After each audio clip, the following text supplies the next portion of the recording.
Bienvenue dans L'amour dans les égouts sur notre chaîne C'est entre nous. Salut! Aujourd'hui, on s'attaque à un document qui, franchement, risque de bousculer pas mal d'idées reçues pour ceux qui nous écoutent. On va faire une exploration en profondeur du script de l'épisode 5 de cette fameuse série. Ouais, le thème est super accrocheur, c'est les préliminaires de la connexion émotionnelle, comment se rapprocher autrement. C'est ça. Et la mission de notre analyse aujourd'hui, c'est vraiment de décortiquer comment des tout petits gestes du quotidien, des trucs minuscules, constituent en fait le terreau d'un couple épanoui. Complètement. Et bien avant toute intimité physique, c'est vraiment une ressource ultra précieuse pour quiconque cherche à maintenir une relation saine sur le long terme. Ouais, pour imager un peu la chose, j'ai tout de suite pensé à une analogie en lisant le texte. C'est comme faire chauffer le moteur de sa voiture en plein hiver avant un long trajet. Ah oui, le fameux coup du pare-brise gelé le matin. Exactement. Je veux dire, on peut pas exiger de sa voiture de passer de 0 à 100 km/h par moins 10 degrés sans aucune préparation. Ça casse. La connexion émotionnelle, le texte nous dit que c'est pareil. C'est une excellente image. Parce que si on regarde le cadre global posé par le document, il explique pourquoi ce sujet est littéralement vital. Vital carrément. Ah mais oui. Le texte souligne que la routine, la fatigue accumulée, le stress et bien sûr l'omniprésence de nos écrans, tout ça crée ce qu'ils appellent une distance invisible dans les couples. Une distance invisible. Ouais, c'est super bien trouvé comme terme. Un message qui dit « Je te vois, je suis là pour toi ». Bon, décortiquons ça en regardant le premier cas concret du script, parce que pour comprendre comment cette distance invisible s'installe, rien de tel que la vraie vie, quoi. Tout à fait. Le texte nous présente le cas d'un couple qui s'est complètement perdu dans les responsabilités familiales. Ouais, c'est l'histoire de Sophie, 37 ans, et David, 39 ans. Ça fait 14 ans qu'ils sont ensemble. 14 ans, c'est déjà un beau parcours. Mais le document décrit leur routine et franchement, c'est devenu purement utilitaire. C'est le tunnel classique, le dîner, les devoirs des enfants, on s'échoue devant la télé, et on va dormir. Sophie expliquait qu'elle avait viscéralement besoin de se sentir comme un couple, et pas seulement comme des parents. Ce qui est terrible, c'est que la maison devient une sorte de petite entreprise à gérer, quoi. C'est exactement l'impression que j'ai eue. D'ailleurs, en lisant le témoignage de David, je fais le parallèle avec un jeu vidéo de survie. Un jeu de survie? Ouais, Comment ça? David, il était coincé en mode action permanente. Tu sais, comme quand t'as une jauge d'énergie qui clignote et des quêtes infinies à accomplir. Faut faire les courses, faut lancer la machine, faut coucher les petits, Ah oui, je vois. Il accomplit les tâches, mais il regarde même plus le paysage. voilà. Et surtout, il regarde plus l'autre joueuse. Mais du coup, en lisant ça, je me suis posé une question un peu provocatrice. Vas-y, dis-moi. Est-ce que ces fameux petits gestes pour se reconnecter, ça risque pas de devenir juste une corvée de plus sur une liste de tâches qui est déjà interminable pour des parents épuisés, quoi. C'est une crainte super légitime. Mais ce qui est fascinant ici, c'est que le texte déconstruit totalement cette idée d'effort monumental. Ah bon? C'est pas un truc hyper chronophage? Pas du tout. C'est pas de grands dîners aux chandelles. Ce sont des petits actes ciblés. Le couple a trouvé une solution qu'ils appellent les moments de présence. Les moments de présence. D'accord. Ouais, en gros, ils s'assoient 10 minutes sur le canapé, Juste 10 minutes. juste 10 minutes. Ils se tiennent la main, ils discutent, ou même ils disent rien. Mais la règle absolue, c'est de ne rien faire d'autre. Pas de téléphone, pas de télé. Rien. Et le texte explique que ces petits riens, ou même un simple regard appuyé le matin, ça modifie l'atmosphère globale de la maison. Ça ravive vraiment le sentiment d'être désiré. C'est fou que 10 minutes suffisent à changer la donne. Mais bon, Sophie et David, eux, ils ont été éloignés par le raz-de-marée des enfants. Ouais, le fameux tsunami parental. C'est ça. Mais ça m'amène à me demander, que se passe-t-il quand la barrière, c'est pas la famille, quand c'est simplement la vie active? Ça introduit parfaitement le deuxième témoignage du document. Ouais, celui de Camille et Hugo, 31 et 33 ans. Eux, ça fait 7 ans qu'ils sont ensemble. Pas d'enfant pour eux, mais un tourbillon professionnel qui les a complètement séparés. Le texte dit qu'ils se parlaient, bien sûr, mais sans aucune véritable connexion. C'était des échanges d'infos, quoi. Et c'est là que ça devient vraiment intéressant.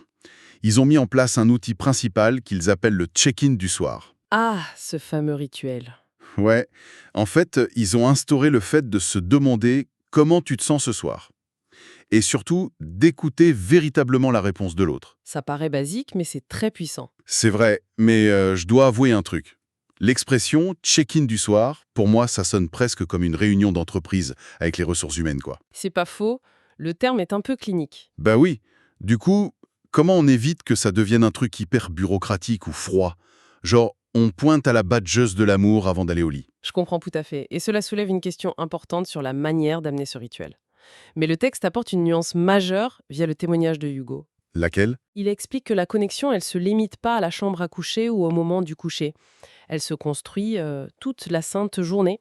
Ah, donc le check-in du soir, c'est juste l'aboutissement de la journée, en fait. Exactement. Hugo parle de compliments sincères, envoyés dans l'après-midi, de petits massages des épaules quand l'autre est sur son ordi, et ça sans rien attendre en retour. Pas d'arrière-pensée, quoi. Voilà, et des baisers lents le matin avant de partir bosser.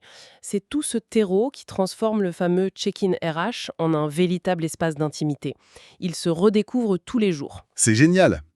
Bon, on a vu comment ces des couples ont sauvé leur intimité face à la parentalité et au boulot.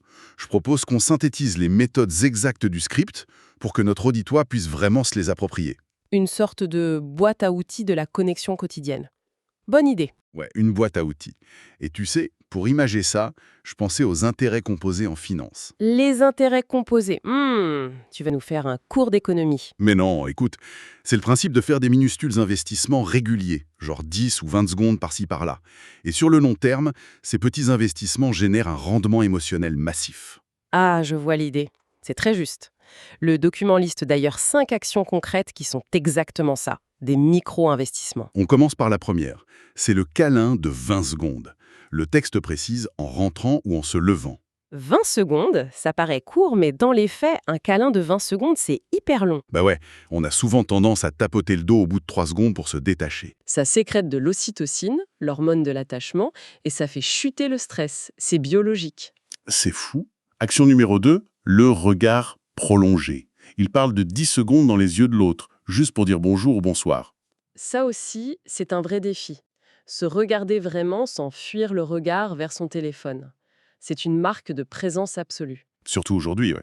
Ensuite, la troisième action, c'est le compliment sincère. Mais attention, le texte insiste sur le fait d'exprimer une véritable appréciation, pas juste des bien coiffés. Non, ça doit être spécifique.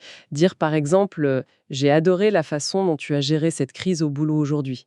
Ça montre qu'on fait vraiment attention à l'autre. Ouais. On sort du mode pilote automatique.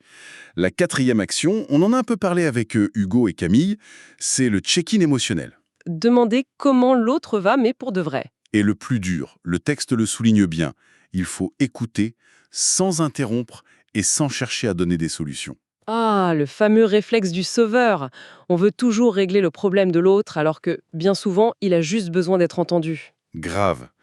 C'est tellement difficile de juste se taire et d'écouter la plainte de l'autre sans dire ah bah tu devrais faire ci ou ça. C'est un vrai travail sur soi. Et enfin, la cinquième action de la boîte à outils, une petite attention gratuite. Un massage des mains, préparer une tasse de thé à l'improviste. Ouais, ou laisser un mot doux sur le miroir de la salle de bain. Le mot-clé, c'est gratuite. On n'attend rien en retour. C'est essentiel, oui. Et si l'on relie ça à la situation globale, l'accumulation de ces 5 petites actions, elle crée ce que le texte appelle une atmosphère de sécurité et de désir. Une atmosphère de sécurité. C'est beau. Ouais, parce que c'est pas une simple transaction du genre je te fais un thé, donc tu me fais un câlin. C'est une modification complète de l'écosystème du couple. Ça change l'air qu'on respire à la maison, en fait. Exactement. Tout est basé sur le respect mutuel et ce que le script nomme le consentement émotionnel. On se sent en sécurité pour baisser la garde. Alors, qu'est-ce que tout ça veut dire si on doit résumer la leçon principale de ce document pour notre auditoire? Je dirais que la leçon, c'est que peu importe l'ancienneté du couple, Ouais, qu'on soit ensemble depuis 7 ans comme Camille et Hugo, ou 14 ans comme Sophie et David, ou même au tout début de la relation, l'intimité profonde, elle n'est pas de grands gestes théâtraux. Elle n'est vraiment de la répétition super sincère d'attention minuscule. c'est le fameux terreau dont on parlait. D'ailleurs, avant qu'on se quitte, il y a un truc à la fin du script source qui m'a bien fait marrer. Ah oui, le teaser. Oui, ils annoncent le prochain sujet avec ce titre. Attends, je cite. Les positions préférées. Je reformule, c'est les positions préférées. Non, pas celle-là. Les positions du cœur dans le couple. C'est très mignon. Ça montre bien l'humour du document original. J'ai trouvé ça excellent. Et ça prouve qu'on peut parler de sujets super profonds sans se prendre trop au sérieux. Tout à fait. D'ailleurs, pour conclure, j'aimerais partager une dernière réflexion qui m'est venue en étudiant ces sources. Vas-y, je t'écoute. On vient de voir qu'un simple câlin de 20 secondes ou un regard de 10 secondes, ça a le pouvoir de sauver une connexion humaine, juste en nous forçant à être pleinement présents. Ouais, c'est puissant. Eh bien, ça fait réfléchir à autre chose. Quels autres aspects cruciaux de notre existence dépérissent actuellement, simplement parce qu'on refuse de leur accorder 20 petites secondes d'attention ininterrompue? Waouh! Ouais, ça c'est une sacrée question. Que ce soit nos passions, nos amitiés ou même nous-mêmes en fait. Exactement. 20 secondes, c'est rien, mais ça peut tout changer. Eh bien, on va laisser ceux qui nous écoutent méditer là-dessus. C'est la fin de notre analyse pour aujourd'hui. Merci d'avoir partagé cette exploration avec moi. Merci à toi. Et on vous dit à très vite pour une nouvelle discussion sur notre chaîne C'est entre nous. Prenez soin de vos 20 secondes. À bientôt.